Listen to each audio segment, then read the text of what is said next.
Het ons dalk ook goeie bedoelings gehad en uiteindelik ook die Here teleurgestel? Ek lees vir ons uit Matteus 26 vers 33. Al sou almal aan U aanstoot neem, ek sal nooit aanstoot neem nie. Petrus het dit bedoel, sy woorde was opreg. Hy was gereed om saam met Jesus te sterf. Maar toe die aand koud word en vrees het begin inkruip, het sy moed hom begewe. Volgens tradisie is Jesus daardie nag na die huis van die hoëpriester Kajafas geneem.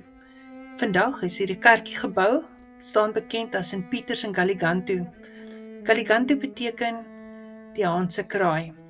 En hier op die suidoostelike helling van die berg Sion het Petrus vir Jesus verloon.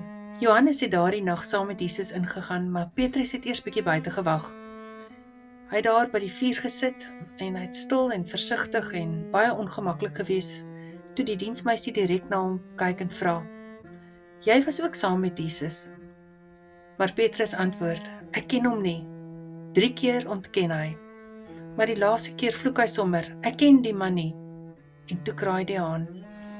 Lukas vertel in hoofstuk 22 vers 61 en 62: En die Here het omgedraai en Petrus aangekyk, en Petrus het buite toe gegaan en bitterlik geween. Jesus was alleen daar in die koue kerker, en hy het gedink aan Petrus wat hom verloon het, en sy vriende wat hom verlaat het. Maar selfs voor die haan gekraai het Jesus gesê: "Simon, Simon, kyk, die Satan het julle almal opgeëis, maar ek het vir jou gebid, dat jou geloof nie sal ophou nie."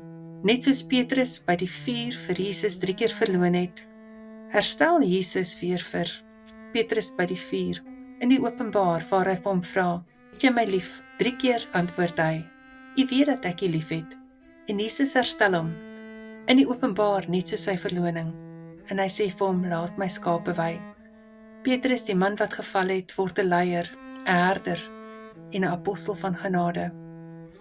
Ek en jy het ook soms goeie bedoelings. Ons het die Here lief. Soms faal ons raak ook bang, of ons raak stil as ons moet getuig. Maar Jesus se oë draai ook na ons, nie met oordeel nie, maar met liefde. Hy ken ons goed, en hy sê hy het ook vir ons gebid. Hy nooi ons weer terug.